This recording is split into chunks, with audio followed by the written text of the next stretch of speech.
Ma'am, please step away from the front desk. This lobby is reserved for paying guests. We can't have people like you loitering here. The words dropped like ice in the sunlit atrium of the Luminary Hotel, bouncing off the marble floors and crystal chandelier. For a second, everything paused. Conversations, footsteps, even the air. Amara Ellis didn't move. Not yet. She looked at the man who'd said it, Victor Hayes, the hotel manager. He had no idea who he was speaking to. No idea that the woman he had just dismissed owned the very hotel he was guarding like a fortress. And in less than 10 minutes, his entire career would come crashing down. Before we dive further into what happened next, I want to know, where are you watching from? Have you ever been told you didn't belong in a space you worked for, paid for, or deserved to be in? Has anyone ever judged you the moment you walked through a door? Leave a comment below. And if you believe in dignity, in justice, in quiet strength, stay with this story. What happened next isn't just about a hotel. It's about what happens when power doesn't shout, but watches. It was just past 4:30 p.m. A tropical storm had rolled through the Miami coast that morning, delaying flights and check-ins. The lobby of the Luminary was alive with movement. Socialites, executives, and fashion influencers flowing through its golden corridors. The air smelled like orchids and wood polish. Amara walked in alone, dressed in a tailored charcoal blazer, crisp black slacks, and simple flats. No designer handbag, no entourage. Just her phone, a leather duffel, and the pearl necklace her late mother gave her the day she received her first investor check. She didn't want recognition.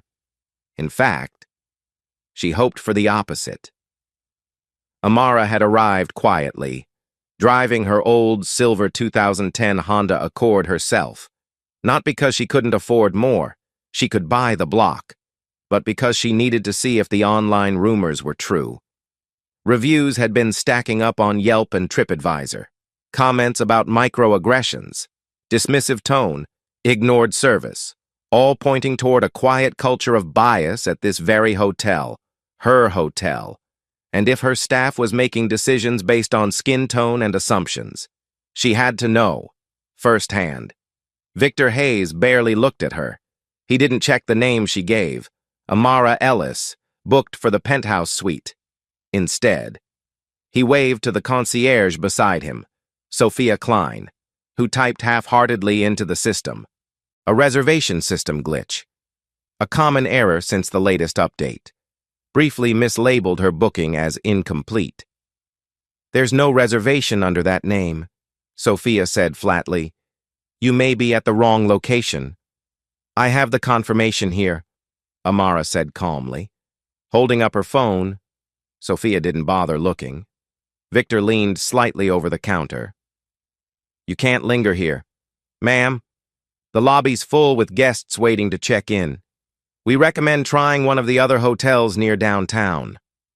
At that moment, Olivia Caldwell strolled into the lobby in a floral silk gown, flanked by her husband Ethan.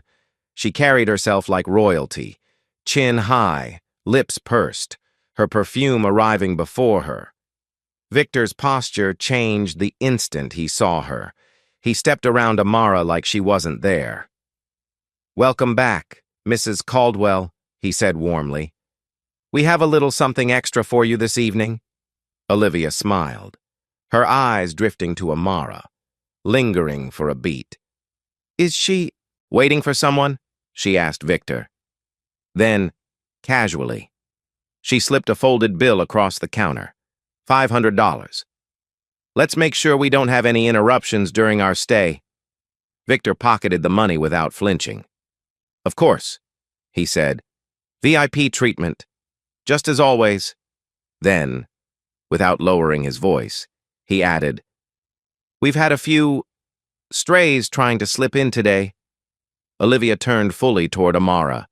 Her voice dipped in syrup and condescension. "Honey, this place isn't really for drop-ins." Her eyes scanned Amara's blazer, her shoes, her bag. "Maybe you should check with management.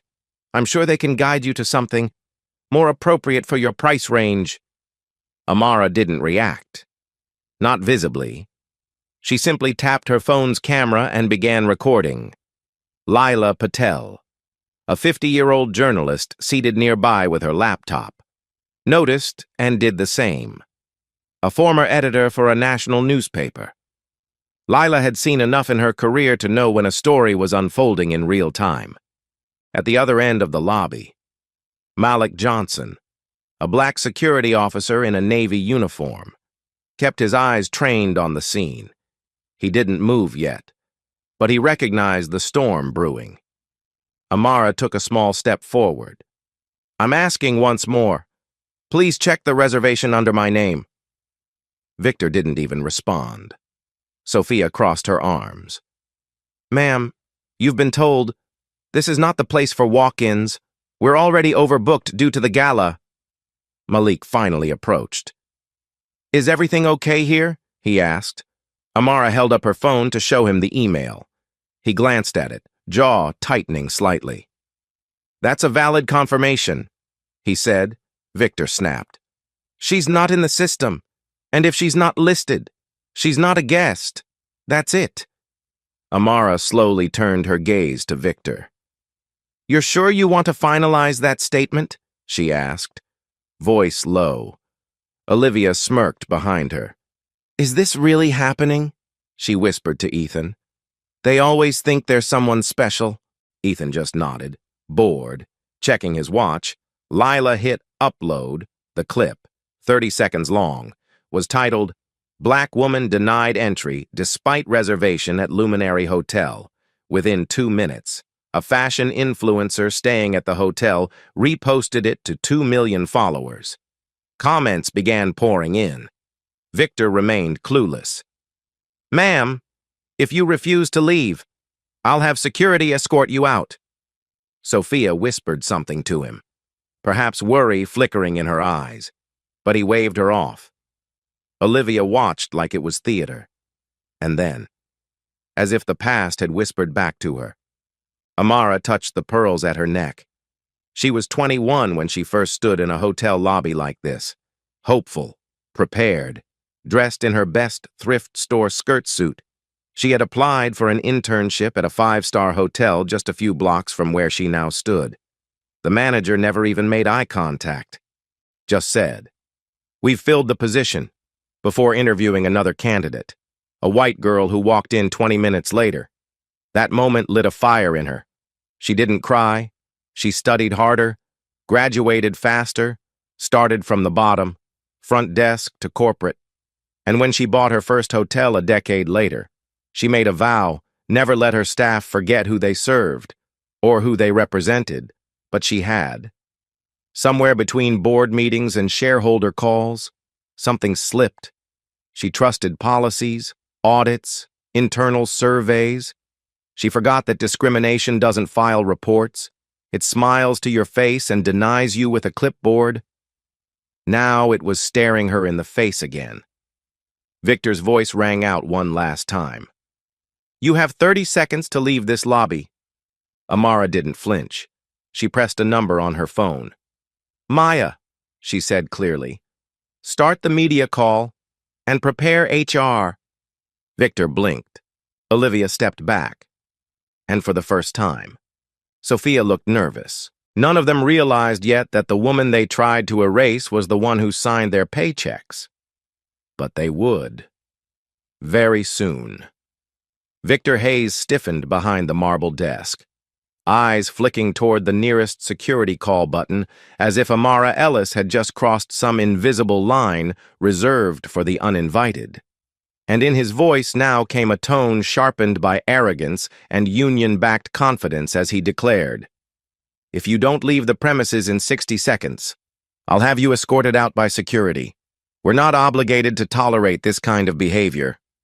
The lobby, still buzzing with the chatter of gala guests, didn't hear every word, but those close enough glanced up, their conversations thinning into silence as tension began to coil through the air like smoke. And Amara, holding her phone steady in one hand, tapped her fingers against her pearl necklace, letting the feel of its weight anchor her to the years it took to reach this moment. Remembering when she was 28, in her second year at a mid-tier hotel chain, already managing a regional ops team yet still mistaken for housekeeping whenever she shadowed luxury properties.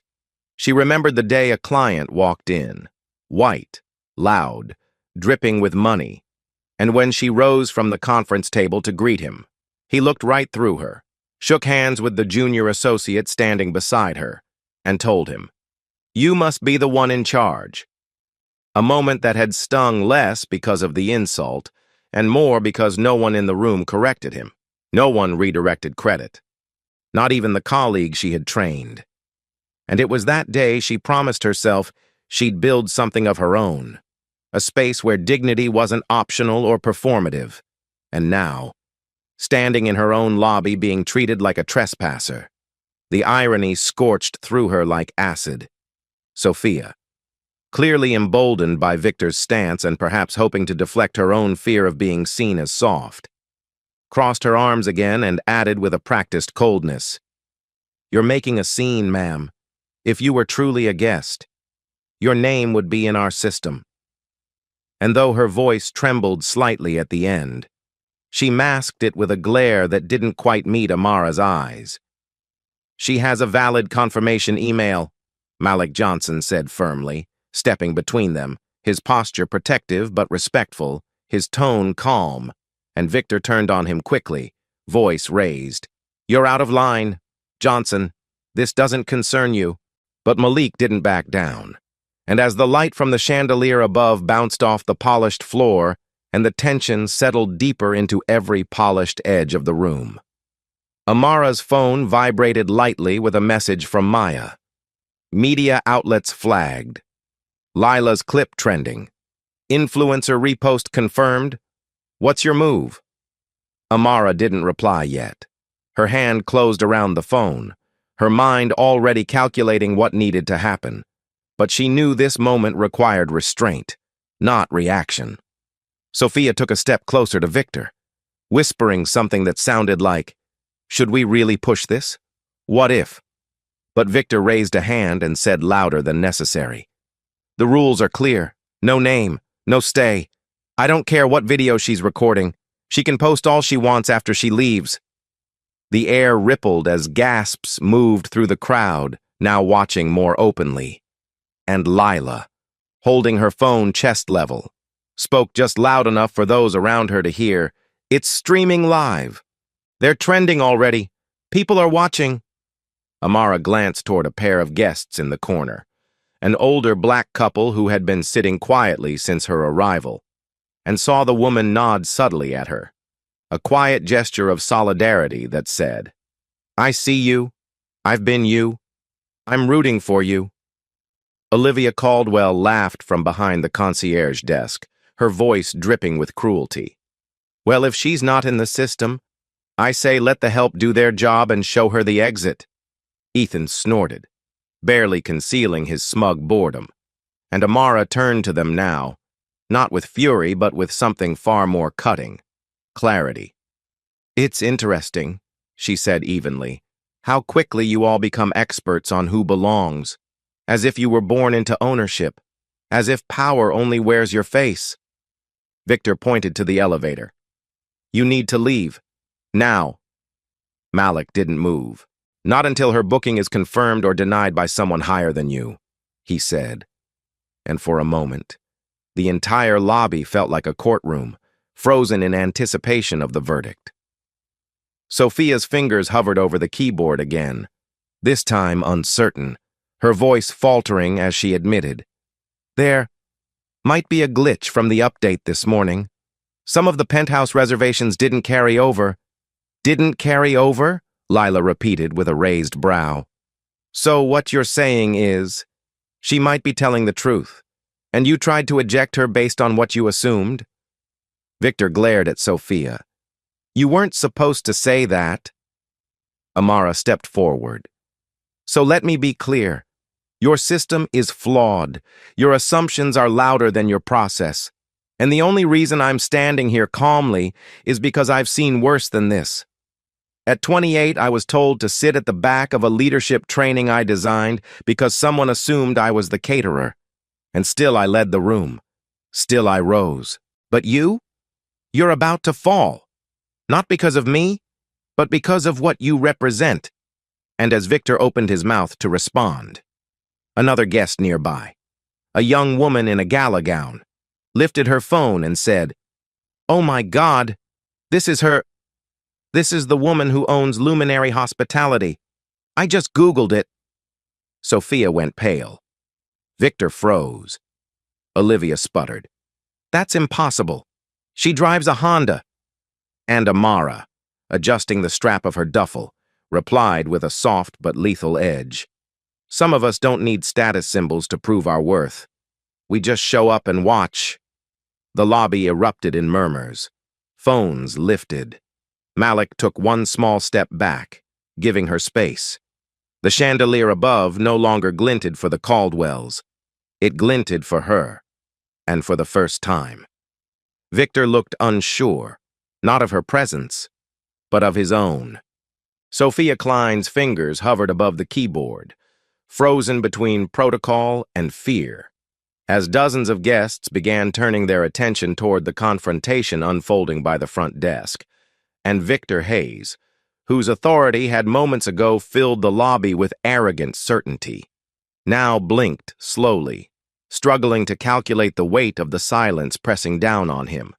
Amara Ellis, still holding her phone calmly at her side, took one measured step forward and said, "You've questioned my reservation, my presence, and now my identity.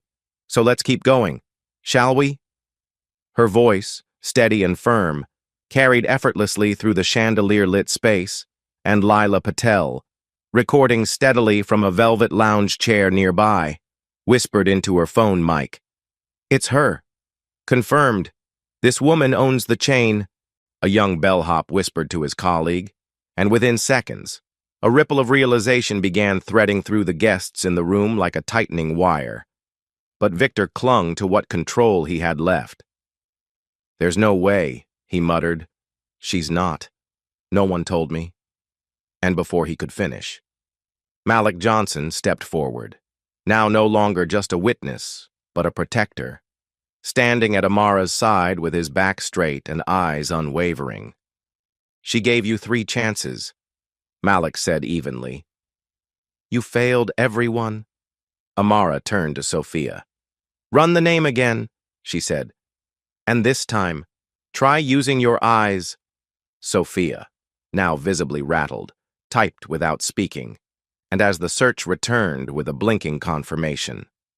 "Penthouse suite. 3 nights. VIP flagged." Her face drained of color. Amara leaned slightly over the counter, not in anger but in clarity, and said softly, "You overlooked me because I didn't walk in with a label you recognize, but I built this hotel from the ground up. I interviewed the architect who designed that chandelier. I negotiated the marble contract when suppliers tried to gouge us. I even picked the scent that runs through this lobby. But none of that mattered to you. You looked at me and saw someone who didn't belong." Olivia Caldwell, standing beside Ethan in stony silence, finally snapped, "So what? We made a mistake? Why are we all pretending this is some kind of revolution?" Amara didn't look at her. She looked up, into the chandelier's reflection. "At 33, she began quietly, I led a project that doubled regional revenue. I broke every quarterly benchmark. And when the time came to name the new partner at my old firm, they chose a man who plagiarized my deck, said he was more client-facing, and told me I'd be next. That next never came." She paused. "So I left. I built Luminary from nothing. No trust fund, no corporate parachute. Just strategy, grit, and people who believed in me before I had a title. And yet here I am, still having to prove I belong." The guests listened in absolute silence. Lila kept filming. Victor opened his mouth, but no words came. Ethan Caldwell, trying to salvage his posture, muttered, "This is a gross overreaction." But Malik turned to him and said, "No, what's gross is thinking money means you never have to be accountable." Just then, Lila's phone pinged. The video had been picked up by 2 national blogs and was climbing Twitter trends under the tag #DeniedByMyOwnStaff. Though Amara had posted nothing, the people watching were doing the rest. "Do you want me to stop the stream?" Lila asked gently. Amara shook her head. "No. Let it speak for itself." In the background, a guest in a red gown whispered, "That's her, the CEO," to her partner. And another guest began recording from a different angle. Victor, red-faced and sweating now, turned to Amara and said, "We had no idea. No one told us. There was a glitch." Amara held his gaze. Glitches don't explain condescension. They don't explain bribes. She turned toward Olivia and added, "They don't explain your smirk when you thought I was beneath you." Lila stepped forward now, her journalistic instincts honed and sharpened. "Victor," she said, "are you aware this entire incident, from denying her entry to accepting a bribe, to your staff's refusal to verify a legitimate reservation, has been broadcast to tens of thousands of people in the last 20 minutes?" Victor turned pale. "This isn't how it looks." Amara responded immediately. "It's exactly how it looks, because it's how it's always looked. And now, for once, people are watching." Olivia's voice rose. "We're elite members.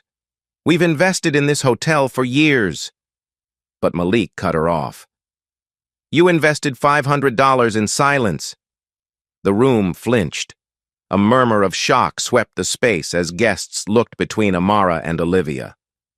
Then, just as Victor tried to retreat to the back office, another voice entered the mix, Noah Carter, a bellhop who had watched the entire incident unfold from the side. "Miss Ellis," he said, stepping forward. I knew who you were. I recognized you from the quarterly newsletter. But Victor told us if we ever challenged a guest complaint, we'd be written up. And when Sophia told me to ignore your name in the log, I froze." Amara didn't show disappointment, just calm. "And what will you do now, Noah?" He swallowed. "Speak up." She nodded once. "Good. Integrity starts when it's inconvenient." Lila's stream crossed 200,000 views. An anonymous whistleblower texted her mid-recording with a screenshot, internal staff chat logs where Victor had instructed the team to clear the lobby of stragglers before gala arrivals and had directly named Amara, without realizing who she was, as someone to redirect out the side entrance. Lila showed the screenshot to Amara. "How do you want to handle this?" Amara turned slowly to the growing crowd. "With truth, with consequence, and with reform." Sophia, trembling, stepped out from behind the desk. "I was afraid of losing my job, of speaking out. He threatened to cut my hours if I raised any complaints. I let that fear blind me." Amara didn't react with rage, only steadiness. "Then you'll answer for your choices, but you'll also be given the chance to grow, if you want it." And with that, she reached into her blazer and removed a business card, one embossed with her full title, Amara Ellis, founder and CEO, Luminary Hospitality Group. She placed it on the counter beside Victor, who stared at it as though it were radioactive. "Call security if you like," she said coolly. "But this time, they'll be escorting someone else out." Victor Hayes clenched his jaw as murmurs filled the lobby like rising water, the reality of what he had done crashing down with every recording light blinking from a guest's phone.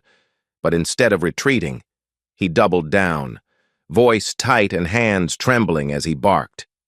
"This is still my property to manage. I don't care what she says she owns. I'm calling the union rep and hotel security now." And as he reached for his earpiece, trying to regain control over a situation that had already unraveled. Sophia Klein stepped back behind the counter, her face pale, her hands shaking as she quietly powered down the booking monitor, trying to disappear into the shadow of her own choices, while Malik Johnson, standing tall beside Amara Ellis, moved one step closer, prepared for escalation, but radiating calm. "Victor," Amara said quietly, "what you do next will define whether this moment ends with accountability or exposure that runs far deeper than you think." Her voice carried no malice, only truth. And that truth was beginning to weigh heavy on the room as a PR meltdown took shape in real time. Because just then, Lila Patel's phone buzzed again. A producer from a major national outlet requesting a clip license and official comment. And the influencer who had reposted her earlier video now had millions of views pouring in. The words "CEO denied by her own staff" stamped in bright captions, accompanied by clips of Victor's dismissive posture, Olivia's mocking smile, and Sophia's deflection. Guests around the lobby began turning on their phones. Whispers of, "Did you see?" and "She owns the hotel?" replaced small talk and travel complaints. Olivia Caldwell, who had stood with crossed arms for most of the standoff, finally broke into a sneer. "This is ridiculous. The staff was doing their job. You're just using your position to humiliate them." Amara turned to her slowly. "You bribed your way into a room that was never yours. You mocked a woman you assumed was beneath you. You treated this hotel like a stage where only your story mattered. But the story has changed." At that, Victor, red-faced and near shaking, activated his walkie.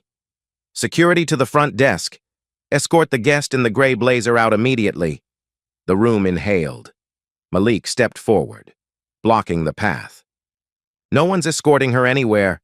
Not unless you plan on removing the CEO of the company from her own lobby in front of 6 witnesses and live coverage." The line went quiet. A pause. Then a crackle. "We have union protocol, sir." The voice from security answered. "We'll need executive-level authorization to proceed with removal." Victor's face contorted. "She's not." But he stopped himself, because everyone in the room already knew. Noah, the young bellhop, slipped behind the counter, eyes darting, and whispered to Sophia. "The guest logs. They were edited, weren't they?" Sophia didn't answer, but she didn't deny it. Instead, she turned slowly toward Amara, lips parting. "There was pressure. After the last review cycle, Victor said if I flagged anyone who didn't fit the tone, he'd escalate it." Amara looked at her. "And you listened?" Sophia swallowed. "I didn't want to lose my hours." There was pain in her voice now, pain and shame. "He told me certain guests made others uncomfortable. Said I could choose between being a friend to the system or a problem." Amara didn't yell. She nodded. "Once. That's how it starts," she said. "Small excuses, temporary choices, until one day you're turning people away who look like your own family." The chandelier lights shimmered as the storm outside rumbled faintly. And Amara thought briefly of a moment years ago. She was 36, standing in the glass conference room of a hotel board meeting, watching her colleagues talk around her, men in suits pretending not to hear her proposal, until one of them finally echoed her idea 3 minutes later and was met with applause. She had smiled, nodded along, never called it out, not because she didn't know, but because back then, she believed she had to endure in silence to earn a seat, and that memory now sharpened her tone as she turned back to Victor and said, "This is not silence anymore, and no seat is worth pretending bias doesn't exist." Victor attempted to regain footing, reaching for the only shield he had left. "You think the union will let this slide? You can't just fire someone like me without triggering a strike." Amara looked at him, expression unchanging. "Is that your threat?" That you'll weaponize the same system you corrupted to avoid accountability? Victor opened his mouth but said nothing. Lila's phone buzzed again. The HR director for Luminary's Southeast Division had just sent confirmation. Amara had full autonomous authority over all personnel actions at flagship properties. Amara caught Lila's glance, read the confirmation silently, then said, "I won't be intimidated by protocol designed to protect negligence." Sophia stepped forward again, tears in her eyes now. I was going to delete the footage," she admitted. "I was told to mark the logs as a guest disturbance, but I couldn't." Her voice cracked. "I have a younger sister. She's 15. She's watching this on TikTok right now. She sent me the video and asked if I was one of the people in it." Amara closed her eyes for just a moment, then opened them. "Then decide today who you want her to see. Someone who bowed to fear, or someone who changed." Malik nodded behind her. "Second chances," he said softly. "We all need one at some point." Amara turned to him with a faint smile. "We only earn them if we own what we did." A new voice cut through the air. Elena Ruiz, the junior concierge who had said nothing until now. "I saw the bias reports being deleted," she said, voice shaking but loud. "I didn't know who to tell, so I emailed myself the logs. I still have them." The lobby went completely silent. Victor's face collapsed inward. You little traitor," he said, voice low, but Amara stepped between them. "That's enough." Her tone was steel. "What's about to happen next isn't personal. It's policy." Sophia looked at Amara one last time. "I'm sorry." And Amara answered without anger. "Then show me you mean it. Because this lobby is no longer your shield. It's your mirror." The chandelier above flickered once in the dimming stormlight. And outside, police sirens wailed in the distance, not for anyone in the hotel, but echoing like a warning nonetheless. The stage had shifted. The truth was no longer quiet, and the reckoning had finally arrived. Victor Hayes opened his mouth to speak again, but the words never found the air, because at that moment Amara Ellis slowly reached into her blazer and pulled out a slim, cream-colored business card, one that glinted faintly under the chandelier's glow, and placed it gently on the front desk. Right between Sophia's trembling hands and Victor's rigid posture, the card bore her full title in embossed lettering: Amara Ellis, Founder and Chief Executive Officer, Luminary Hospitality Group. And for a second, the room fell into a silence so deep it pressed against the chest, the kind of silence that isn't quiet but loaded with the breath of dozens holding it all at once. "You want executive-level authorization?" Amara said, voice clear, calm, final. "You're looking at it." Victor stared at the card like it might bite him. His lips moved, but no sound came. And across the room, someone gasped loud enough to cut through the tension. A woman in a red cocktail dress whispered, "She's the CEO? She's the one?" And Lila Patel, still recording, nodded silently, confirming what the world outside the lobby already knew. The woman they'd tried to remove owned the entire building. Olivia Caldwell stumbled backward a step. You can't be serious," she said, looking at Amara like she was seeing her for the first time. "You let us treat you like that. You didn't say anything. Why would you do that?" And Amara looked at her, expression cool but edged with something deeper. Resolve. "Because I needed to see it. With my own eyes. I read the reviews. I saw the patterns. But this confirmed it. I wanted to believe we were better." She turned back to Victor, who now looked utterly deflated. "Victor Hayes," she said steadily, "you are terminated effective immediately for accepting bribes, falsifying guest logs, mishandling reservations, and violating every DEI policy we've put in place." Victor's face turned a shade paler. You can't just... But Amara cut in. Yes, I can. And I am... She tapped her phone once. Maya, execute the HR file. Include the footage. Immediate revocation of employee credentials. On the other end, Maya's voice came through softly. Understood. Press release is prepared. Legal is looped. Across the lobby, several staff members had gone motionless. One of them whispered into a walkie. Sophia covered her face with one hand. I made a mistake. She choked out. I followed what I was told. I didn't know who you were. I didn't know what I was doing. Amara looked at her for a long moment. And you're not being fired, she said. You're being suspended, pending retraining and review, not because I condone what you did, but because fear and ambition cloud judgment. I want to see if growth can follow shame. Sophia's shoulders sagged. I'm so sorry, she said. My sister's still watching. Amara nodded once.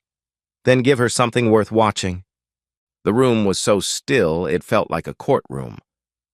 Malik stepped to Amara's side as if to hold space with his presence, not to protect, but to support. And Elena Ruiz, Amara added, her eyes finding the junior concierge who had revealed the bias logs. Effective today, you're being promoted to lead guest relations coordinator, pending onboarding to our ethics council. Elena blinked, stunned. I thought I was going to lose my job. You nearly did, Amara said gently. But courage speaks louder than fear, and you chose courage. Applause broke out. Not thunderous, but real. Hands clapping from scattered corners of the lobby. The kind of applause not for a title, but for the weight of integrity made visible. Olivia snapped. You can't ban us. We're longtime clients. You don't just erase people. Amara turned to her. You're banned from every luminary property worldwide. Effective immediately.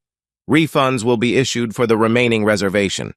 But understand this, loyalty doesn't excuse abuse. Wealth doesn't purchase dignity. Ethan Caldwell raised his hand like he wanted to protest, but the words never came.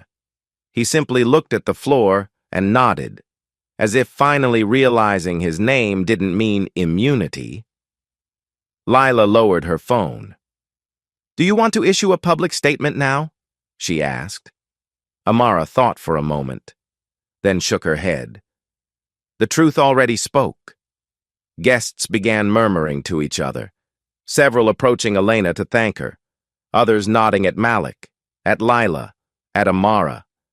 The lobby had changed, not in design, but in energy. A quiet weight had lifted. Amara glanced at the chandelier, its flickering steadier now, its light softer.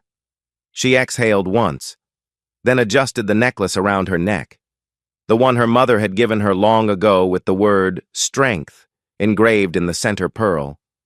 She remembered being 38, 2 years into the CEO role, sitting in a glass conference room in New York while investors pushed her to quietly walk back a set of diversity initiatives to keep major partners comfortable.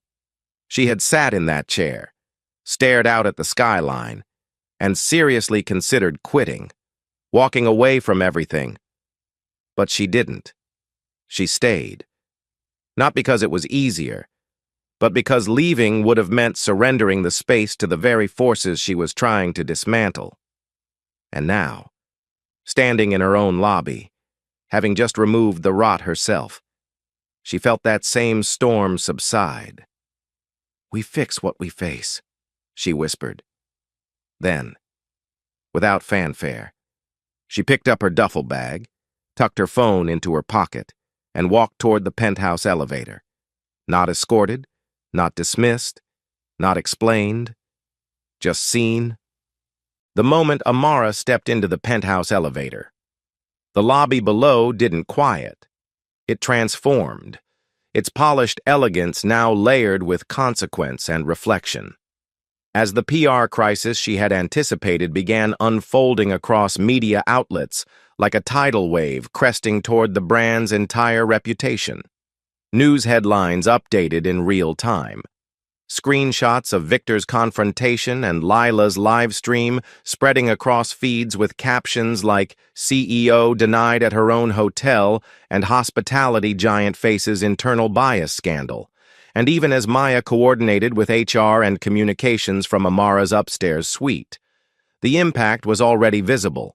Calls flooded corporate, cancellation notices pinged inboxes, and union leadership issued a cautious statement requesting immediate dialogue. But Amara, pacing slowly across the penthouse floor with bare feet on cool stone, didn't panic, didn't flinch, because this was not unfamiliar terrain at 39, just over a year ago. She had fought to rewrite Luminary's internal guidelines after a promising young front desk associate, caught falsifying feedback scores to protect a colleague, was terminated without due process. Amara had intervened quietly, forced a policy review, and implemented the framework that now guided her thinking: truth paired with transformation. It was the first time the phrase "second chance leadership" appeared in Luminary documentation, and now she would use it publicly. Back in the lobby, Sophia Klein stood quietly behind the desk, stripped of authority but not dignity. Her eyes red, but her spine straighter. As Malik approached and handed her a tablet containing the company's full DEI retraining syllabus, now mandated under immediate suspension protocol. "You have a path forward," he said gently, "but it's your choice to take it." Sophia nodded once. "I want to," she said, voice tight. "I need to." Nearby, Noah Carter was gathering guest feedback cards, several of which had handwritten notes addressed to the brave woman in the gray blazer. Lila, standing near the lounge, watched it all, documenting moments not for clicks, but for legacy. "It's not just about calling them out," she whispered to her camera. "It's about how they clean it up." And right then, Amara's voice echoed softly from the overhead speakers, calm, composed, live from her suite. "To all guests and staff of the Luminary Hotel," she said, "what happened in our lobby today exposed something painful, but necessary. Not just a glitch in booking, not just a lapse in training, but a deep fracture in the trust we promise our guests and the values we promise ourselves. This company was built to serve with excellence and empathy. That vision was compromised. So starting now, we are launching the Harmony Stay Protocol, a cross-property initiative focused on restoring dignity in every layer of hospitality." The lobby held still, every phone pointed upward. "This protocol includes the following," Amara continued. "Mandatory DEI retraining for all frontline and leadership staff, bias incident transparency reporting with whistleblower protection, and a second chance system designed to identify not only misconduct, but the conditions that enable it. Suspension does not mean erasure, but there will be no tolerance for corruption, cruelty, or cowardice disguised as policy." Elena Ruiz, still adjusting to the shock of her promotion, was pulled aside by Malik, who handed her a welcome packet bearing the Harmony Stay seal. "You'll help shape it," he said with a proud smile. "You earned that." Meanwhile, Victor Hayes, still sitting in the small staff holding area, looked down at the termination notice on his lap, signed, time-stamped, final. He exhaled, a slow, heavy breath. "I thought I was just playing the game," he said quietly. Lila turned her lens toward him. "Which game?" He looked up. "The one where you do whatever keeps power happy." He didn't excuse himself, didn't ask for reversal, just sat there, wrecked by the realization that the shortcut he took, one bribe, one bias-rationalized order, had cost him everything he thought he was building. Upstairs, Amara stood by the window as the rain outside slowed to a soft drizzle. Her phone buzzed again. Maya confirming the Harmony Stay press release had gone live. News outlets picking it up with cautious optimism. One headline read, "From Bias to Blueprint, Luminary CEO flips scandal into reform." Amara looked down at her mother's pearl necklace in her palm, the word strength catching the room's soft light. This wasn't the first time she'd faced collapse, and it wouldn't be the last. But this time, she wasn't reacting. She was rebuilding. From the inside out. 6 months later. The lobby of the Luminary Hotel looked almost exactly the same. Gleaming marble, soft chandelier light, the hum of quiet luxury. But everything beneath the surface had changed.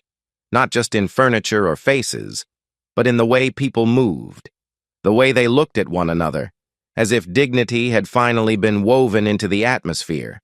No longer a slogan, but a standard. Guests walked through with confidence. Staff greeted them not just with service, but with sincerity. And behind the check-in desk, Elena Ruiz, now head of guest ethics and training, smiled warmly at a young couple as she handed over their key card. Not because she was trained to, but because she understood what it meant to be seen. The Harmony Stay protocol had gone from a rapid response initiative to a nationwide movement, adopted by 4 rival hotel chains within 3 months, and discussed at the International Hospitality Equity Summit as a model for structural reform in frontline service industries. Weekly bias reports were now reviewed by an independent oversight committee. Guest feedback forms had a new section titled Dignity of Experience, and most powerfully of all, a Second Chance Fellowship was launched, offering retraining and support for staff who had erred under pressure but demonstrated accountability. Sophia Klein became its first graduate. Her retraining was rigorous. 6 weeks of empathy seminars, history briefings, role reversal simulations, and in her final week, she addressed the staff cohort herself, voice steadier than it had been in the lobby that day. "I almost lost who I was because I wanted to keep a job," she said. "But the real loss was in staying silent when I knew someone was being erased. The Harmony Stay program didn't just give me tools, it gave me a mirror." The room had applauded. She now led bias recognition training twice a month, not as penance, but as purpose. Victor Hayes never returned to Luminary. His online apology, issued 2 weeks after his dismissal, was exposed as a ghost-written PR draft, and Lila Patel broke the story with the headline, "When Sorry Isn't Yours to Say." That article earned her a nomination for an Investigative Journalism Award and an invitation to contribute to the new Equity in Hospitality Standards Task Force, where she now consulted on guest justice and staff protections. As for Olivia and Ethan Caldwell, their attempted legal action against Luminary was quietly dropped after footage surfaced tying them to a pattern of complaints filed by former hotel staff in Aspen, Palm Beach, and Dubai. They were banned not just from Luminary, but blacklisted across multiple networks.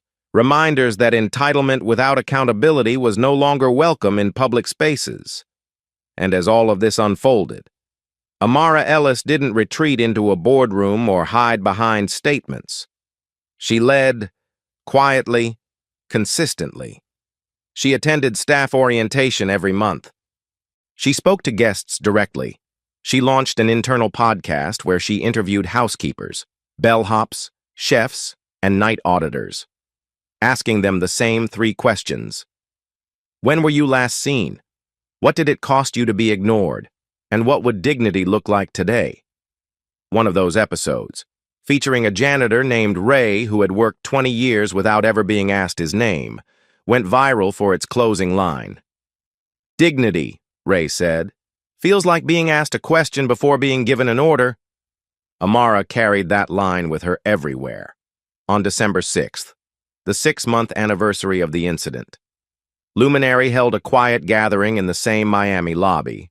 No balloons, no press, just staff, a few longtime guests, and a new brass plaque on the wall, beneath the chandelier that had witnessed it all. The plaque read, "In honor of every person ever told they didn't belong, until they proved they already did." Amara stood nearby, hand gently resting over her pearl necklace, the one her mother gave her with the word strength etched into the center. A young employee, maybe 20, approached her nervously and asked, "How did you stay calm that day?" And Amara smiled, not with polish, but with memory. "Because I wasn't alone," she said. "I had my mother's voice in my ear. I had the truth in my hands, and I had people watching, not for spectacle, but for hope." The young woman nodded. "Thank you," she whispered, "for holding the line." That night, as the last guests checked in and soft music played beneath the chandelier, Amara looked around the lobby one more time, not for mistakes, not for evidence, but for community. Because she hadn't just rebuilt trust, she had seeded a legacy, one where justice didn't arrive with fury, but with grace, and where reform didn't begin after the damage, but precisely when someone said, "No more." That legacy, like her mother's pearls, would be passed down, one quiet, unshakable truth at a time. If you've ever been told you didn't belong, let this be your reminder. You do. Share this story. Speak up when it matters, and help build a world where dignity is the default, not the exception.